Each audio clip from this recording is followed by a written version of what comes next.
Sa isang bansang puno ng ingay ng politika at kontrobersya, sino ang nagsasabi ng totoo? Sino ang nasa panig ng bayan? Welcome to Bayang Pinas, ang news channel na hindi takot maglatag ng katotohanan.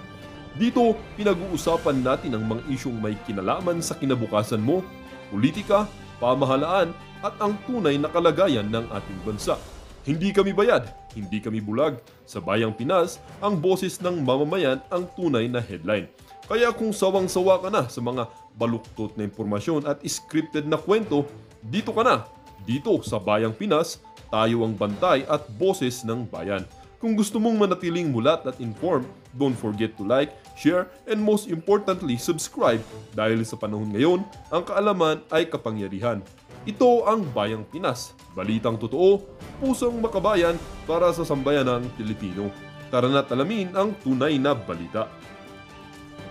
Para updated siya. Senator Amy, di ka naman pala... Di ka naman natin nagbabasa eh. Oh, anyway, papanoorin natin ang sagot nitong si Senator Amy Marcos sa mga tirada na yan, itong si Ping Lacson. Hindi, sa totoo lang ha, 2016, 17, 18, 19, 20, 21, sinubaybayan ho natin yung Lacson na yan. Kahit pa paano eh, okay naman. May tipong may prinsipyo. Yung tipong kahit na ang galing na ng ginagawa ni Tatay Digong, eh call out siya ng call out, di ba? Kahit ang husay na ng mga pulisiya ni Tatay Digong, yung tipong ang ganda na natakbo ng Pilipinas, komento ng komento yan. Eh naisip natin nun, eh baka ano lang siya, ika nga talagang ino-audit niya. Eh nasa legislative siya, executive si Tatay Digong, check and balance ba? Check and balance, di ba? Akala natin ngayon, dito, puro kapalpakan ang ginagawa ng administrasyon, puro kalokohan ang nangyayari sa administrasyon, pero todo tanggulong siya. Doon tayo nagka-problema. Boy tago. Diyan tayo nagka-problema. Noong una, binabanatan mo si Tatay Digong, nakikipagsagutan ka sa mundo ng social media, okay lang, check and balance. Talagang di natin maiiwasan na merong hindi pabor sa mga polisiya ni dating Pangulong Rodrigo Duterte. Okay lang yon. Pero dito, Brad, anak ng Petrang Garapata, pinsan ng presidenteng pinagtatanggol mo, talagang bilib na bilib ka. Pagawan mo ng pagawan mo ng poon si Marcos Jr. sa pamamahay mo. Lacson ha. Nangya ka gusto ko pag nagpunta ako sa bahay mo, kung sakaling imbitahan mo ko, magpagawa ka ng revolto nitong si Marcos Jr. ha. Sambahin mo siya. Lang yan. Yeah. Ito na, si Senator Amy Marcos na po tayo. Ayun, good morning. Amy Marcos, Vice Chair ng Committee on Labor. Senator Amy, good morning. Good morning, Senator Amy. Welcome back sa ASPN po. Good morning. Yes. Good morning. Yes. Kamusta na kayo dyan? Miss na miss ko na kayo. Anong balita? Lunod na lunod sa balita tungkol sa flood control. Senator Amy. Ngayon naman lindol. Lahat na lang tumama. Ngayon naman lindol. Ngayon naman Tapos lindol. pagputok ng bulkan, parang may mensahe, no? Galing sa itaas. Parang galit na talaga ang langit. Tigilan na yung bardagulan. Magtrabaho na.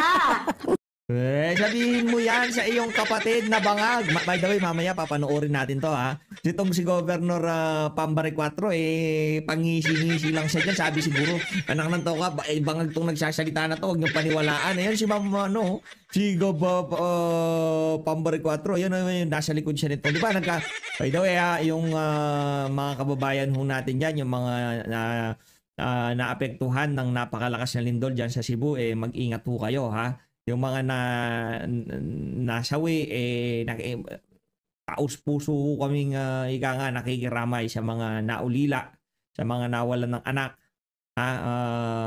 Nakikiramay ho kami dito sa PH Update sa inyo. Mag-ingat ho dahil marami pa hong mga aftershock na nararanasan mapahanggang sa ngayong oras na to. Malakas ho yung lindol.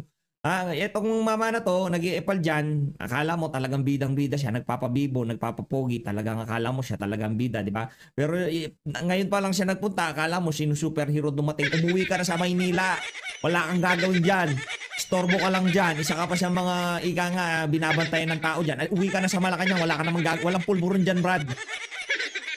Ito, tuloy natin, game. Bardagulan, eto na nga, makaraan nung iyong bonjing out, boji in. Bonjing na out, bilang bonjing reaksyon mo nga doon sa pagbitiw ni Martin Romualdez bilang Speaker of the House. gusto ka naming hinga ng reaksyon dito kasi dun sa direktang pagkakadawit na dito kay Martin Romualdez ni Orly Gutesa, no? Dun sa hearing po sa Senado. At ngayon, ipasasabina na rin ng Independent Commission on Infrastructure. Reaction po. Okay. Syempre, hindi ako nagulat dahil kailan ba yun? Yung may video kami ni VP Sara na Tambaloslos. Don't be afraid of Tambaloslos. Nako, May pa yata yun. Mga yun ba yun? Nung 2023, katagal-tagal na eh. Kasi alam naman natin, di nagtagal yung lab team ng unit team. Talagang isang taon pa lang eh. Talagang umpugan na. Dahil nga kay Tambaloslos / Bonjing. Kaya ayun. Yun ng Kim Bonjing, the great leader, nakakaloka. Tapos, yun nga, si Bonji D, mabait kasi yon at mahusay. Sana kayanin niya, baka naman sobrang bait, hindi niya kayanin ang mga buhaya na naganap ngayon. Pero senador ka na nung 19th Congress, Senator Amy. Kung saan naganap nga itong grabe, ang bilyon na budget insertion. At tinagurian nga na most corrupt budget yan. Ay, nag-privilege speech siya. Ibibida niya dyan yung kanyang walang kwentang privilege speech. Alam niya naman na kapatid niya at pinsan niya ang may problema dito sa issue ng budget, ha? Alam na niya na meron na nag-petition sa Korte Suprema, pero hanggang privilege speech lang talaga siya.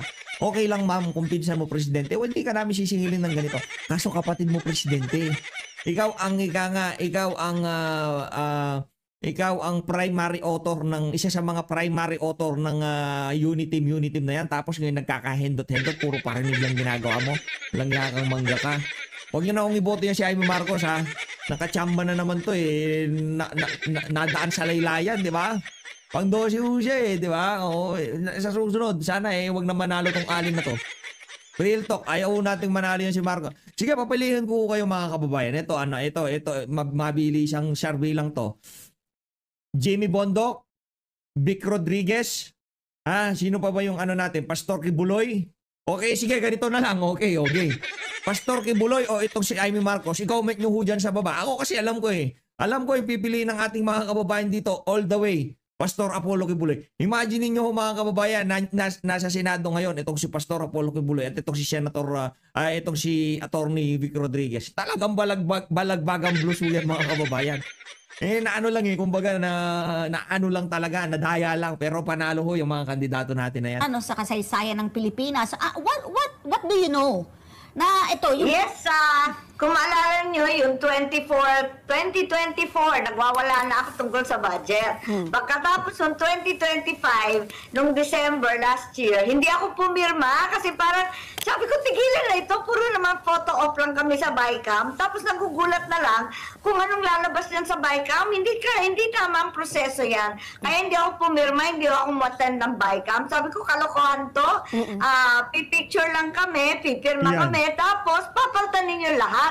Sangkatutak na, tawag? Depende kung sino. Insertion or institutional amendment. Basta todo cambio. Nakainis nga So, Senator Amy, sa mga pagdinig po ng Senate Blue Ribbon Committee, tsaka yung, maski na iilan lang, yung nangyari po sa House of Congress, I'm just going to ask your opinion. Yung mga nabanggit na mga pangalan, were those the names that you were expecting? Were there revelations there? Or are there names that you're expecting pa? Your personal assessment po sa mga pangalan po na ngayon ay naisiwalat na.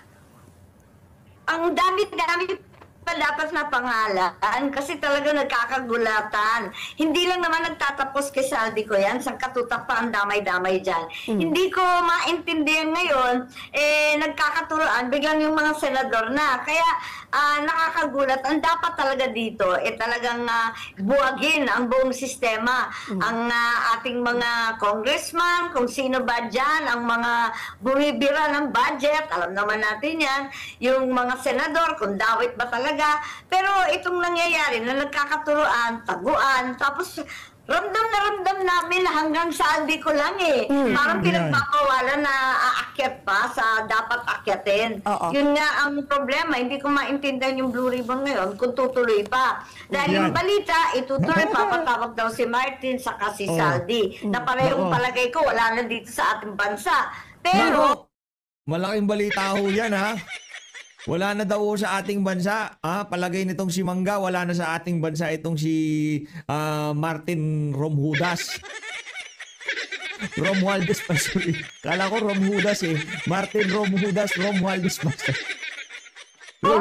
Ang balita naman kagabi, mag-i-issue na lamang ng partial report ng committee pagkat hindi na daw mag-hearing ang Blue Ribbon.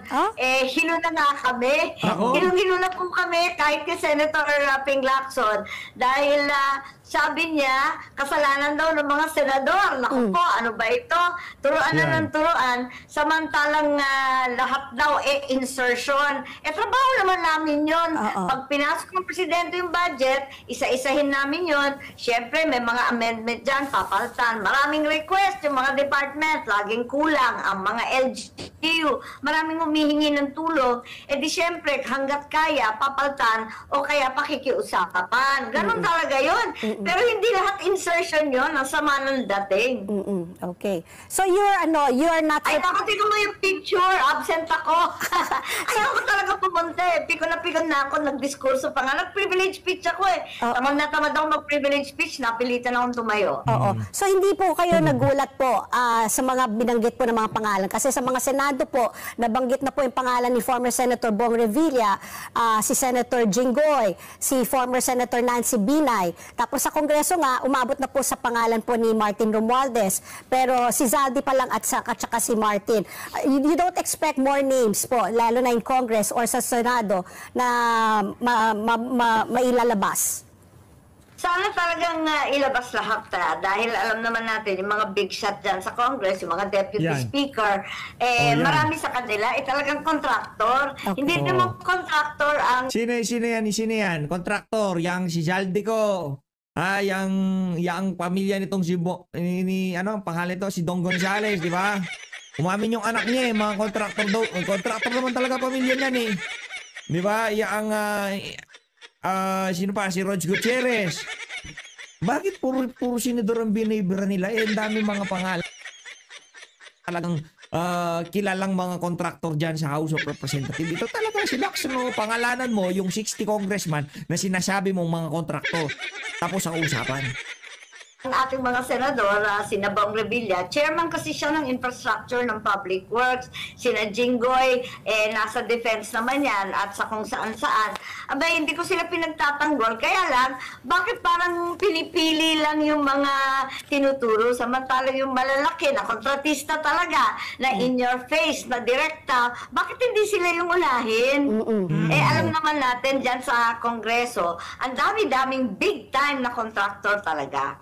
Yung sinasabi po na iimbestigahan ni rin ng DOJ kasi yung kapwa niyo senador ngayon, si Senator Mark Villar, na dating DPWH secretary. Tinatanong nga natin, yung may ambag din siya bilang secretary former secretary ng DPWH. Pero ngayon sinasabi nga meron daw natanggap na ulat na konektado umano ito sa isang contractor din. So ito, yung mga Villar naman ang gusto. Bigla akong napaisip dun sa sinabi ni Amy Marcos na baka wala na sa Pilipinas itong si Martin Romualdez. Kung sakali ho kayang magtago itong si Martin Romualdez, kanino ho kaya siya magpapaturo ng mga strategy, yung style para hindi siya mahuli? Kanino ho kaya? I-comment nyo sa baba yung pangalan ng individual na talagang eksperto sa pagtatago. Diba? Siguro, tinatawag niya itong si batali ka dito, may tatanong ako sa'yo, taka dito, walang yaka. Upo ka dyan. Magtatago na ako. Ano ang pinakamagandang gawin? Gagawin kitang hidden consultant. Kung meron security consultant itong si Elizalde ko, meron namang hidden consultant. Gustong isa lang. So, alam natin talagang yung mga Villar, mga big-time developer talaga yan. Hindi mapagkakaila. Kaya nila mag-construct. Gumagawa nga sila ng kalsada sa sariling gastos nila. Pero, hindi ko alam. Siyempre, DPWH secretary rin siya. Ang gulo-gulo na, masalimuot na talaga masyado yung kwento ngayon. Ang akin lamang, sana, yung investigasyon maging patas. Nakakagulat naman kasi, bakit yung mga senador at yung ilang mga tinutukan katulad ni Saldi ko, wala pang 2 oras may summons na mula sa DOJ. Ano ba yun? Bakit gulatan? Samantalang yung mga nabanggit nung unang hearing pa lamang nung nakaraan na buwan. Hanggang ngayon, libreng-libre sa kalsada. Ayan, namamasyal sa Spain, ang balita kay Saldi. Bakit ganon? Tapos si Diskaya, di natin alam. Palipat-lipat kung mag-witness ba yan o kung ano. Kaya nalilito kami kung bakit ganito yung sistema. Parang talagang pinupunteriya yung iba, pinupolitika, yung ibang senador, yung ibang kongresista nakakaligtas, yung ibang kontraktor na kinakailangan na isugpuin. Wala pa naman. Parang ang labo Parang ginamit sa politika. Oo, pero hindi mo magkakaila rin po, Senator Amy, no, na talagang systemic na, tinawag na nga, no, talagang systemic na po ang corruption po dito sa ating bansa. Nag-umpisa daw sa 10% at lumaki na nga hanggang 30% po. Ang Senado po, no, in aid of legislation, you po as a senator also, listening to all these hearings also, what proposals, aside from being it live streamed and transparent, how else can we curb corruption or manage at least, no, yung mga commission po dito, and eliminating legislators as being contractors and doing all these insertions also? Tama yun. Unang-una, dapat i-prosecute na yung mga halatang-halata naman, yung mga Bryce Hernandez, ayan, yung mga Diskaya, kitang-kita naman ang ebidensya. Pwede ba? Tigilan na yung investigasyon, papalit-palit na lang yung testimonya, ikulong na yan, na. Pwede lang i-prosecute, obvious ba? Nakatingala na yung ebidensya sa atin, talagang kitang-kita na. Hulihin na yan, now na. At yun ang klaro, no? Prosecute. Tapos yung iba, file charges na, mag-case build up na, dalian na. Okay. Ang tagal-tagal, parang ang dami-daming nag-iimbestiga. Kasi may Blue Ribbon, kasi may Congress na hindi naman tutuloy. Tapos may ICI, magulo masyado. Tapos meron ring ombudsman. Naku, mag-prosecute na dalian na natin. Ikalawa, yung mga investigasyon sa Senado in aid of legislation, hindi na in aid of election, tapos na yung election, please lang. So, dapat, kinakailangan yung pre-procurement, every stage, kailangan talaga, kasi hindi lang sa hulihan, sa bidding, sa audit. Dapat sa umpisa pa lang, sa selection pa lamang ng project, palpak na Kasi linalagay nila lump sum. Ayaw nga nilang pag-usapan yung unprogrammed. Yung unprogrammed, pinakamalaki yon. At nasa 800 billion, isipin ninyo, yung unprogrammed, dapat binibigyan lang ng pera yan kapag may savings ang gobyerno na halos hindi nangyayari. Nung panahon ni Presidente Duterte, ang baba niya nasa 120 billion lang yan. Tapos nung nagka-COVID, naging 200 billion. Abay, isipin mo, nung 2023, ayan na, pinakialaman na ng mga buhaya. Naging 800 million. Tapos na ang COVID noon. Isipin mo, bakit 800 million? Walang lista ng project, walang pumipili at nagsasabi kung okay yung project. 800 billion, Kitty. As of 2023, 700. Noong 2024, bilyon-bilyon na sinasayang. Doon sila kumukuha, doon yung sinasabi ni Diskaya na malakihan at halos 52% ang nakakaltas.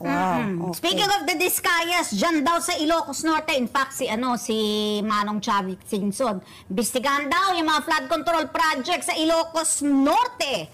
39 flood control projects awarded to the Diskayas. So, 4 dun sa Diskaya companies among yung top 10.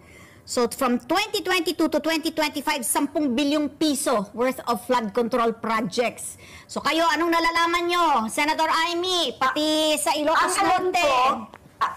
Ang alam ko, talagang dun sa ibang lugar, ginamit talaga kasi ang business model ng Diskaya kakaiba. Hindi naman sila construction na talaga, kundi pinapahiram yung kanilang permit. Ang lisensya nila, meron silang 9 na kumpanya. Yung 9 na kumpanya na yan, puro AAA or quadruple A listed na mga contractor. At yan ang hinihiram ng mga taga-probinsya.